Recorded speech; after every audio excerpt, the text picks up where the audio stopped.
Welcome to Sankalp study success and AP budget 2021-22 next session lecture number 2 అండి. So lecture 1 మీకు బాగా అర్థమైంది అనుకుంటాను. సో లెక్చర్ 1లో మీకు అసలు నార్మల్గా బడ్జెట్లో ఎంత ఎక్స్పెండిచర్ చేస్తారు, ఈ ఇయర్ ఎంత అనుకున్నారు, రివైజ్డ్ ఎస్టిమేషన్ లాస్ట్ ఇయర్ ఏం తీసుకున్నారు, ఓకే.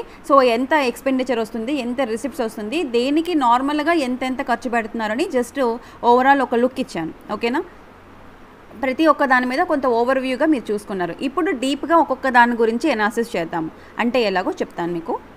సో మనకి ఏపీ బడ్జెట్ని మే 20, 2021 మనకి రాజేంద్రనాథ్ బుగ్గన్న గారు ప్రజెంట్ చేశారని మీకు చెప్పాను. సో దీన్ని మనం ఎలా చదువుదామంటే ఎనాలిసిస్ చేసుకొని AP budget, okay. Right, make a note down. నోట్స్లో నీట్గా ప్రిపేర్ చేసుకోండి. మీ ఓన్గా మీ నోట్స్ని ప్రిపేర్ చేసుకోండి ఎప్పుడు కూడా ఏదైనా మెటీరియల్, ఓకే. సో ఇది ఎలా చదువుదామంటే ఏపీ బడ్జెట్ ఫస్ట్ అగ్రికల్చర్ తీసుకుందాం, ఓకే.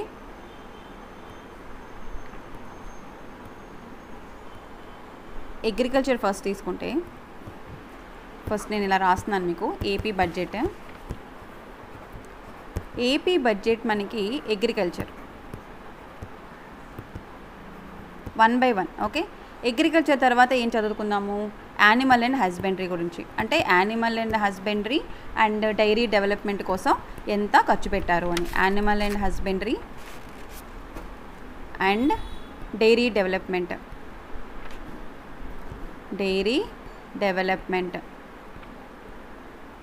ఓకే. తర్వాత ఫిషరీస్, అంటే దీనిలోనే మనకు వస్తుంది బికాజ్ ఇది యానిమల్ దీని కిందకి వస్తుంది కాబట్టి fisheries. And next public distribution systems PDS గురించి, okay. And next health sector గురించి ఎంత ఖర్చు పెట్టారు. అండ్ నెక్స్ట్ ఇవి కొత్తగా వచ్చిందని చెప్పాను మీకు, gender and children budget.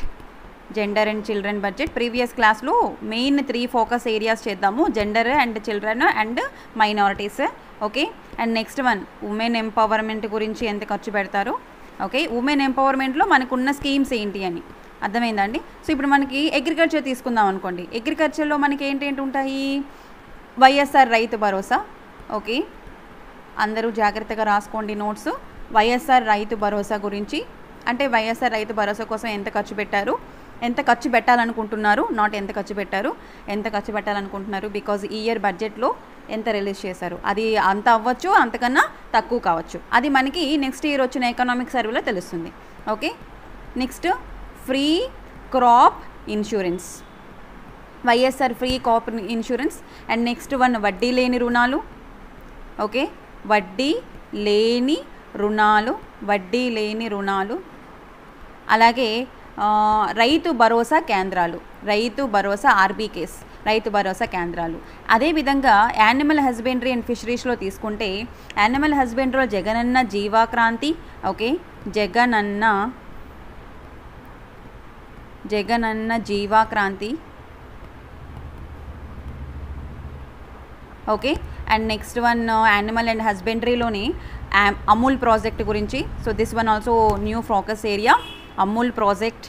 And ఫిషరీస్లో వైఎస్ఆర్ మత్స్యకారక భరోసా, ఓకే. ఫిషరీస్లో ఏంటండి, వైఎస్ఆర్ మత్స్యకార. మీరు బడ్జెట్ చదువుకునేటప్పుడు ఇలాగ డివైడ్ చేసుకొని చదువుకుంటే గుర్తుంటుందన్నమాట. అంటే ఇక్కడ బ్రాకెట్స్ పెట్టుకొని దీనికి ఎంత అలొకేట్ చేశారు అని చెప్పేసి అనుకోండి. లేదా జిఎస్డిపిలోంచి ఎంత పర్సెంటేజ్ అలొకేట్ చేశారని కూడా చదువుకోండి. సో అగ్రికల్చర్కి ఎంత పర్సెంటేజ్ అలొకేట్ చేశారు, యానిమల్ హస్బెండరీ అండ్ డైరీకి ఎంత అలొకేట్ చేశారు, పబ్లిక్ డిస్ట్రిబ్యూషన్ సిస్టమ్కి ఎంత అలొకేట్ చేశారని రాసుకోండి నోట్స్లోని, ఓకేనా. నేను ఇక్కడ మీకు రాయడం లేదు, ఎందుకంటే నేను మీకు తర్వాత నోట్స్లో ఎక్స్ప్లెయిన్ చేస్తాను. సో ఇక్కడ మళ్ళీ అనవసరంగా టైం వేస్ట్.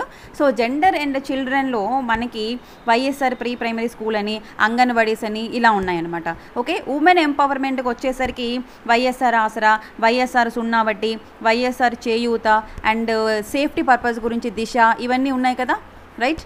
సో ఏంటండి అవి, ఉమెన్ ఎంపవర్మెంట్ గురించి వైఎస్ఆర్ ఆసరా, వైఎస్ఆర్ సున్నా వడ్డీ అండ్ వైఎస్ఆర్ చేయూత, ఇవన్నీ కూడా ఆడవాళ్ళ కోసం, మహిళల కోసం జగనన్న గారు తీసుకొచ్చినటువంటి స్కీమ్స్ అండి. అండ్ సెక్యూరిటీ పర్పస్ గురించి దిశ చట్టం, ఓకే. సో దీని గురించి ఎంత ఎక్స్పెండిచర్ అని. అండ్ నెక్స్ట్ వన్ ఏపీ బడ్జెట్లో, ఓకే, ఏపీ బడ్జెట్ 2021-22లో నెక్స్ట్ ఇంపార్టెంట్ వెల్ఫేర్లో ఏంటి, దేని గురించి, వైఎస్ఆర్ బీమా గురించి. ఓకే, అండ్ వైఎస్ఆర్ బీమా, వైఎస్ఆర్ వాహన మిత్ర ఇవన్నీ కూడా మీకు మళ్ళీ నేను ఏపీ ఎకానమీ ఎక్స్ప్లెయిన్ చేసినప్పుడు చెప్తాను. Okay, don't worry. YSR Nethanna Nestham, చాలా స్కీమ్స్ తీసుకొచ్చారు, అన్నీ చేంజ్ చేశారు నేమ్స్. ఓకే, వైఎస్ఆర్ నేతన్న నేస్తం, ఇందులో ఇంపార్టెంట్ అన్నీ కూడా నేను మీకు రాస్తున్నాను ఇక్కడ, జాగ్రత్తగా ఎవ్రీవన్ రాసుకోండి. Jagananna Thodu welfare scheme and YSR pensions. And next బడ్జెట్లో నెక్స్ట్ ఇంపార్టెంట్ క్రైటీరియా ఏంటి, ఎడ్యుకేషన్. సో జీడిపిలో, not GDP, gross state domestic product నుంచి ఎడ్యుకేషన్ సెక్టార్కి ఎంత వినియోగిస్తున్నారు అన్నది కూడా ఇంపార్టెంట్. ఏదైనా ఒక రాష్ట్రం కానీ దేశం కానీ తీసుకుంటే ఆ దేశ జీడిపిలోని లేదా ఆ రాష్ట్ర జీడిపిలోని ఏ సెక్టార్స్కి ఎక్కువ ఖర్చు పెడితే త్వరగా ఆ రాష్ట్రం డెవలప్ అవుతుందో తెలుసా అండి, ఎడ్యుకేషన్ గురించి అండ్ హెల్త్ సెక్టార్ గురించి. వెల్ఫేర్ అంటే అది మనకి దాని నుంచి రెవెన్యూ అనేది జనరేట్ అవ్వదు. ఓకేనా, దీని నుంచి ఏమీ రాదు, ఖర్చే ఉంటుంది. బట్ ఎడ్యుకేషన్కి హెల్త్ గురించి మనకు వచ్చినటువంటి జిఎస్డిపిలో కానీ జీడిపిలో కానీ ఎక్కువ శాతం ఖర్చు పెడితే ఆటోమేటిక్గా ఆ దేశం అభివృద్ధి చెందుతుందండి. ఇదే స్కాండినేవియన్ కంట్రీస్ అనేటువంటి చాలా ఫిన్లాండ్ కానీ స్వీడన్ కానీ ఇవన్నీ డెవలప్ అవడానికి గల కారణం ఏంటో తెలుసా, వాళ్ళు ఎడ్యుకేషన్కి చాలా ఖర్చు పెడతారు. ఓకే, సో ఎడ్యుకేషన్లో జగనన్న అమ్మఒడి, ఓకే, ఇవన్నీ మీరు ఆల్రెడీ చదివే ఉంటారు. ఓకేనా, మరొక్కసారి రీకాల్ చేసుకోండి. నెక్స్ట్ మనబడి, నాడు నేడు ప్రోగ్రామ్. ఓకే, నాడు నేడు ప్రోగ్రామ్. తర్వాత ఎడ్యుకేషన్లో ఇంపార్టెంట్ వన్ గోరుముద్ద, మిడ్ డే మీల్ స్కీమ్, గోరుముద్ద. ఓకే, నెక్స్ట్ ఎడ్యుకేషన్లో ఇంపార్టెంట్ జగనన్న విద్యా కానుక. ఓకే, జై ఫర్ జగనన్న. ఓకే, జగనన్న విద్యా కానుక. సో అన్నీ జగనన్న అండ్ వైఎస్ఆర్తోనే స్టార్ట్ అయి ఉంటాయి. అండ్ జగనన్న విద్యా దీవెన, జగనన్న విద్యా దీవెన. అన్ని స్కీమ్స్ ప్రతి ఒక్క దానిలో వచ్చే ప్రతి ఒక్క స్కీము కూడాను ఇంపార్టెంట్ మా. ఓకే, సో వెల్ఫేర్లో మనకి ఈ స్కీమ్స్ అన్నిటికీ ఎంత బడ్జెట్ అలోకేట్ చేశారు, ఎడ్యుకేషన్లో వీటన్నిటికీ ఎంత బడ్జెట్ అలోకేట్ చేశారు అనేది ఇంపార్టెంట్. అదేవిధంగా ఏపీ బడ్జెట్లోని నెక్స్ట్ క్రైటీరియా దేని మీద అంటే కనుక హౌసింగ్. ఓకే, హౌసింగ్ గురించి. సో హౌసింగ్లో మనకి పేదలందరికీ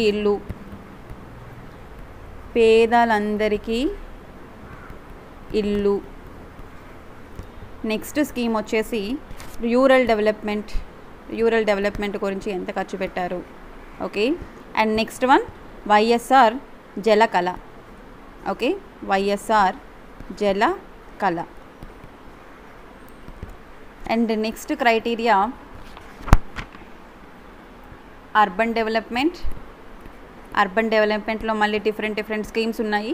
okay, education, welfare and agriculture ఇవన్నీ ఇంపార్టెంట్ కాబట్టి మీకు అవన్నీ వచ్చే ప్రోగ్రామ్స్ అన్నీ కూడా ఎక్స్ప్లెయిన్ చేశాను. బట్ ఇక్కడ ఇవి వచ్చినప్పుడు నేను మీకు ఎక్స్ప్లెయిన్ చేస్తాను. Urban development, environment and forestry గురించి. Okay, environment and forestry. And next one water resources గురించి ఎంత ఖర్చు పెడుతున్నారు అని, water resources. Next one industrial infrastructure. This one is very very important. Industrial infrastructure. Transport and road infrastructure. Next one transport and road infrastructure. And next one energy governance. Okay, energy మీద ఎంత ఖర్చు పెట్టారు. So ఇవన్నీ కూడాను మనకి major AP బడ్జెట్లో ఉండే key highlights అనమాట, కీ పాయింట్స్. సో అగ్రికల్చర్ మీద, animal husbandry, PDS, public distribution systems, health, gender and child budget, women empowerment and వెల్ఫేర్లోనే మనకి మైనారిటీ సెక్షన్స్కి ఎంత ఖర్చు పెట్టారనేది education. And also next one housing, all these urban development, forestry and industrial infrastructure గురించి. So ఇలా మనకి ఏపీ బడ్జెట్లోని డిఫరెంట్ క్రైటీరియాని చూసుకున్నాం. ఇప్పుడు అగ్రికల్చర్ ఫస్ట్ సెక్టర్ ఏంటి, అగ్రికల్చర్ సెక్టర్ తీసుకుందాం. అగ్రికల్చర్ సెక్టార్లోని ఫస్ట్ ఇంపార్టెంట్ ఏంటి, వైఎస్ఆర్ రైతు భరోసా. ఓకేనా. సో ఇప్పుడు నేను మీకు ఇక్కడ మనకి అసలైన ఏమంటారు ఏపీ బడ్జెట్ క్లాసెస్ స్టార్ట్ అయినట్టుగండి. ఇంతకు ముందు కూడా అంతా కూడా ఎంత దేనికి రెవెన్యూ రిసిప్ట్, ఫిజికల్ డెఫిషియేట్, రెవెన్యూ డెఫిషియేట్ ఇవన్నీ మీకు చెప్పాను. ఓకేనా. ఇప్పుడు అగ్రికల్చర్లో ప్రతి ఒక్కదానికి ఏంటి అసలు దేనికి ఎంత ఖర్చు పెడుతున్నారు అన్నది important, right. So YSR Rythu భరోసా స్కీమ్ అన్నది మనకి 2019 15 అక్టోబర్లో లాంచ్ చేశారు. ఓకే.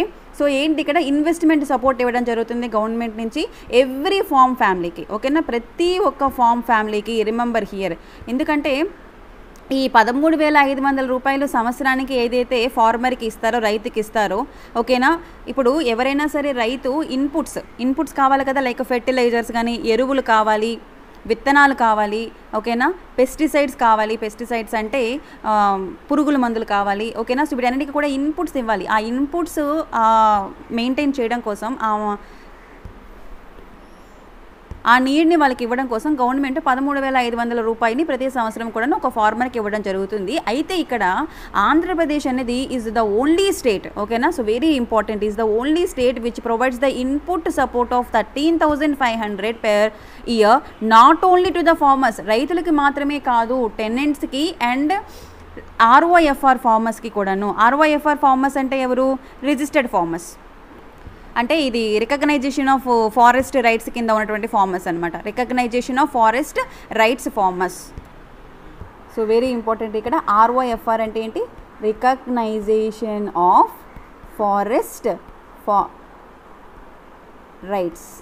ఓకే. సో ఫారెస్ట్లోని ఏంటి వ్యవసాయం చేసుకోవడానికి అర్హత కలిగినటువంటి ఫార్మర్స్కి కూడాను ఇది ఇవ్వడం జరుగుతుంది. So this line Andhra Pradesh is the only state give this input support to the farmers. Here ఇక్కడ ఇది మీరు గుర్తుపెట్టుకోవాలి. ఓకేనా. Not only the farmers but also for tenants. Okay. అంటే కొంతమంది భూమి లీజుకి తీసుకొని వ్యవసాయం చేస్తారు. ఓకేనా. ఫార్మ్ ల్యాండింగ్ అంటే ల్యాండ్ ఓన్గా ఉన్న వాళ్ళు ఉంటారు, ల్యాండ్ని లీజ్కి తీసుకొని చేసుకునే వాళ్ళు ఉంటారు. సో అందరికీ కూడాను ఇక్కడ మనకి వైఎస్ఆర్ రైతు భరోసా కింద, ఓకేనా, వైఎస్ఆర్ ప్రభుత్వం అదే జగనన్న ప్రభుత్వం ఇవ్వడం జరుగుతుంది. సో 2020-21 గవర్నమెంట్లో ఎంత ఇన్పుట్ సపోర్ట్ ప్రొవైడ్ చేశారంటే కనుక 6,928 కోట్ల రూపాయలు, దగ్గర 51 లక్షల మంది అంటే 52 లక్షలు అనుకోండి ఎలిజిబుల్ ఫార్మర్స్కి ఇవ్వడం జరిగింది. ఓకే. అందులో 1.54 lakh టెనెంట్స్ అండ్ ఈ రికగ్నైజేషన్ ఆఫ్ ఫారెస్ట్ రైట్స్ ఉన్న ఫార్మర్స్ కూడా ఉన్నారనమాట. So this one is important. Okay. And next one, second one, doctor YSR free crop insurance scheme. Okay. And మళ్ళీ ఇక్కడ కూడాను Andhra Pradesh is the only state in the country which is implementing free crop insurance without the burden of even a single rupee on the farmer. So ఇక్కడ farmer ఒక్క రూపాయి కూడా గవర్నమెంట్కి చెల్లించాల్సిన అవసరం లేదు ఇన్సూరెన్స్ స్కీమ్ కింద. ఓకే. ఆంధ్రప్రదేశ్ ఒక్క స్టేటే మనకి భారతదేశం మొత్తంలోని ఫ్రీ క్రాప్ ఇన్సూరెన్స్ని ఫార్మర్స్కి ప్రొవైడ్ చేస్తుంది. సో ఇక్కడ మొత్తం రెస్పాన్సిబిలిటీ అనేది గవర్నమెంట్దే మొత్తం రెస్పాన్సిబిలిటీ అనమాట క్రాప్ ఇన్సూరెన్స్ స్కీమ్లోని. Okay. So instead of insurance కంపెనీస్కి బదులు ఇక్కడ మొత్తం implementation of crop insurance scheme అంతా కూడా government has taken complete responsibility for overall implementation of crop insurance scheme. Insurance కంపెనీస్కి సంబంధం లేదు, మొత్తం గవర్నమెంటే ఇంప్లిమెంటేషన్ చేసుకుంటుంది, మొత్తం రెస్పాన్సిబిలిటీ అంతా కూడా గవర్నమెంట్దేను. సో ఇక్కడ డైరెక్ట్లీ ఎక్కడి నుంచి వస్తుంది మనకి క్రాప్ ఇన్సూరెన్స్ అమౌంట్ అనేది is being met directly from the state budget. ఓకేనా. స్టేట్ బడ్జెట్లో డైరెక్ట్గా మనం తీసుకుంటాం అనమాట. So allocation this is the amount and ఈ అమౌంట్ ఒక్కొక్క దగ్గర ఒక్కొక్కలా ఉంటుంది. సో ఒకసారి చెక్ చేసుకోండి. So government is also in the process of establishing the Andhra Pradesh general insurance company APGIEC. So ఆ ప్రాసెస్లో ఉన్నారు.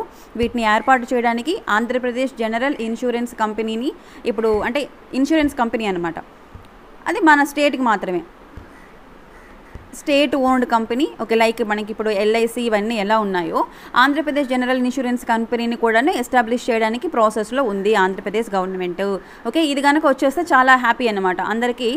త్వరగా మనకి ఇన్సూరెన్స్ ఒకవేళ క్రాప్ ఫెయిల్యూర్ అయినా లేకపోతే ఏదైనా ప్రాబ్లం వచ్చినా వెంటనే మనకి రికవరీ అయిపోతుంది. ఓకేనా, for ensuring the benefits of insurance are accessed by all the eligible farmers. ఓకేనా, so this is very important, YSR free crop insurance scheme.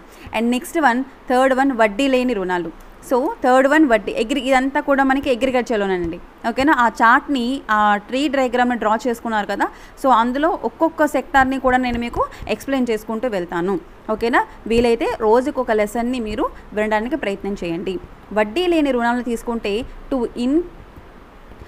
అంటే ఫర్ ఎగ్జాంపుల్ క్రాప్ లోన్స్ అనమాట, రీపేమెంట్ ఆఫ్ క్రాప్ లోన్స్ తీసుకోవచ్చు.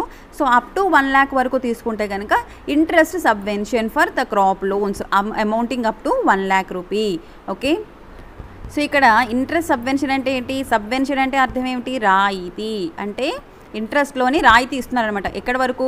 1,00,000 రూపాయల వరకు మనం loan తీసుకుంటే farmer అండి. ఓకేనా, మళ్ళీ గుర్తుపెట్టుకోండి, అందరం కాదు, ఫార్మర్ ఒకవేళ క్రాప్ లోన్స్ అప్లై చేసుకుంటే 1,00,000 రూపాయల వరకు ఇంట్రెస్ట్ రాయితీ ఇవ్వడం జరుగుతుంది.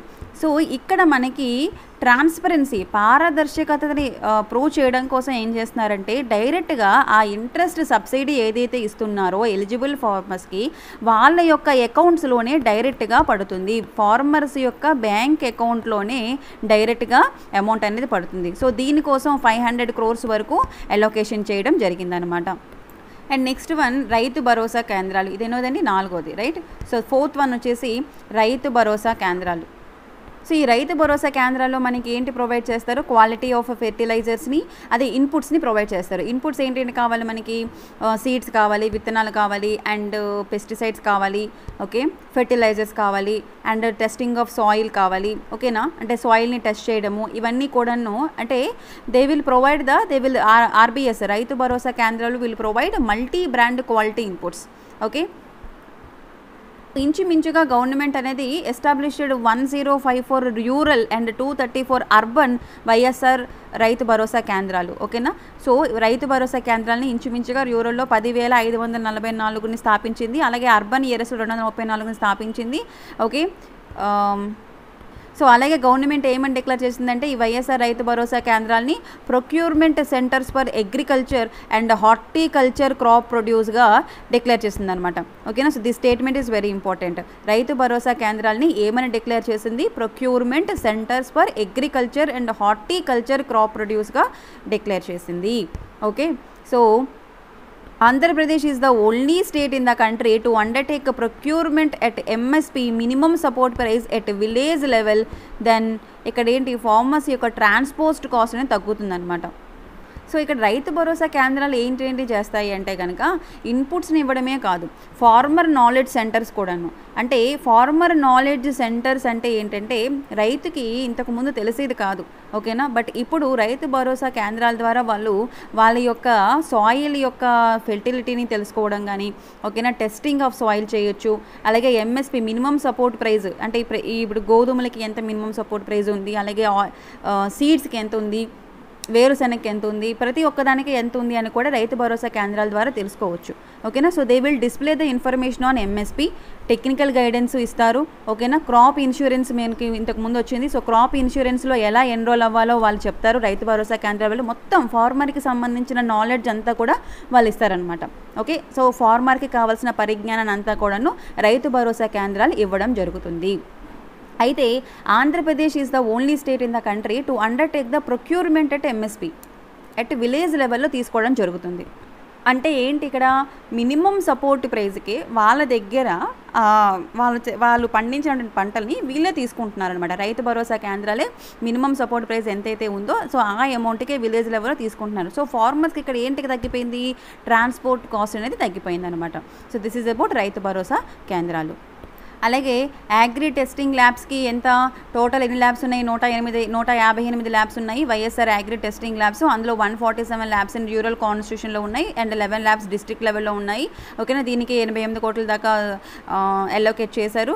అండ్ రీజనల్ కోడింగ్ సెంటర్స్కి వచ్చినప్పటికీ మనకి టోటల్ 4 కోడింగ్ సెంటర్స్ ఉన్నాయి. అంటే కోడింగ్ సెంటర్స్ దేని గురించి అంటే కనుక క్వాలిటీ సీడ్స్ని టెస్ట్ చేయడం కోసము, ఫెర్టిలైజర్స్ని టెస్ట్ చేయడం కోసము, పెస్టిసైడ్స్ని క్వాలిటీ అనమాట. సీడ్స్, ఫెర్టిలైజర్స్, పెస్టిసైడ్స్ యొక్క క్వాలిటీ క్వాలిటీని టెస్ట్ చేస్తారన్నమాట రీజనల్ కోడింగ్ సెంటర్స్లోని. And next price stabilisation fund, ఇదంతా కూడా మనకి అగ్రికల్చర్ కిందకే వస్తుందమ్మా. సో ప్రైజ్ స్టెబిలైజేషన్ ఫండ్లో మనకి ఎంత 3,000 కోట్ల రూపాయలు ఖర్చు పెట్టి దీన్ని ఫండ్ ఎస్టాబ్లిష్ చేశారు, ప్రైజ్ స్టెబిలైజేషన్ ఫండ్ని. ఓకే, దాని టోల్ ఫ్రీ నెంబర్ 1907. 2021-22లో ఎంత అలోకేట్ చేశారు? రియల్లీ 500 crores దాకా దీనికి అలోకేట్ చేశారనమాట, ప్రైజ్ స్టెబిలైజేషన్ ఫండ్ రీకోపార్ట్మెంట్. ఓకేనా, ఫర్ 2021 and 22కి. అగైన్ ఇవన్నీ కూడా టర్మ్స్ని మీకు మళ్ళీ నేను ఏపీ ఎకానమీలో ఎక్స్ప్లెయిన్ చేస్తాను, డోంట్ వరీ దట్. ఓకేనా. దెన్ ఫార్మ్ మెకానైజేషన్కి ఎలోకేషన్ ఎంత? 7394 crores అండ్ మల్టీపర్పస్ ఫెసిలిటీ సెంటర్స్ని కూడాను డెవలప్మెంట్ చేశారు. ఓకే, అట్ ఆర్బీకేఎస్లోని, అంటే రైతు భరోసా కేంద్రాల లెవెల్లోని. సో ఇది మెయిన్ ఇక్కడ దీని యొక్క ముఖ్య ఉద్దేశం ఏంటంటే కనుక ఫార్మర్ యొక్క ఇన్కమ్ని ఇంప్రూవ్ చేయాలి. Okay, so this is about farm mechanization. Okay, next agriculture infrastructure fund of NABARD, national bank for agriculture and research development, rural development. Okay, so individual implements ఉంటాయి ఇక్కడ. అగ్రికల్చర్ ఇన్ఫ్రాస్ట్రక్చర్లో మనకి ప్రైమరీ అండ్ సెకండరీ యూనిట్స్ ఉంటాయి, agriculture mechanization centres ఉంటాయి, combined harvesting ఉంటుంది, common health centres ఉండాలి. Okay, so మనకి sustainable development goals ఉన్నాయి. సస్టైనబుల్ డెవలప్మెంట్ గోల్స్లో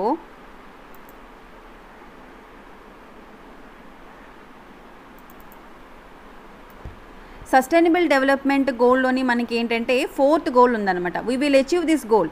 అగ్రికల్చర్ మీద, దాని యొక్క ఎలైడ్ సెక్టార్స్ మీద, అంటే దానికి అనుసంధానమైన సెక్టార్స్ మీద ఇన్వెస్ట్మెంట్ చేస్తే, అలోకేషన్ చేస్తే మనం సస్టైనబుల్ డెవలప్మెంట్ గోల్స్లోని 4వ దాన్ని మనం అచీవ్ అవ్వచ్చు. ఓకేనా. సో 4 గోల్స్ ఏంటంటే కనుక సస్టైనబుల్ డెవలప్మెంట్ గోల్ 1 వచ్చేసి end poverty in all forms. Okay, second goal వచ్చేసి zero hunger. Okay, third goal వచ్చేసి sustainable economic growth and decent work for all as per sustainable development goal 8 and sustainable development goal 10 ప్రకారము reduce the inequalities. So ఈ 4ని మనం achieve చేయొచ్చు అనమాట. we will achieve 4 goals. అర్థమైందమ్మా. Agriculture and దాని యొక్క అనుసంధానమైన sectors మీద అలోకేట్ చేసినటువంటి మనీ ఏదైతే ఉందో దాని కారణంగా మనం ఈ 4 గోల్స్ని కూడాను అచీవ్ చేయొచ్చు. సో ఒకసారి సస్టైనబుల్ డెవలప్మెంట్ గోల్స్ చూసుకోండి, ఎన్ని ఉన్నాయి మొత్తం? 16, 17. ఓకేనా. సస్టైనబుల్ డెవలప్మెంట్ గోల్స్లోని మొత్తం 4 గోల్స్ని మనం అచీవ్ చేయొచ్చు. ఓకే, సో ఇక్కడితో నేను ఈ క్లాస్ని స్టాప్ చేస్తాను, ఎందుకంటే అగ్రికల్చర్ కంప్లీట్ అయిపోయింది. అండ్ నెక్స్ట్ క్లాస్లో మీకు రిమైనింగ్ సెక్టార్స్, ఒక్కొక్క సెక్టార్ని కూడాను ఎక్స్ప్లెయిన్ చేస్తాను. అందరూ కూడాను నోట్స్ని క్లియర్గా రాసుకోండి. Right, thank you so much for more videos. Okay, do subscribe to our channel Sankalp study success. Okay, AP economy, AP history, ఇవన్నీ క్లాసులు కూడా మీకు త్వరలోనే నేను మీకు అందిస్తాను. దానికోసం మీరు మన ఛానల్లో సబ్స్క్రైబ్ చేసుకోండి. Thank you so much.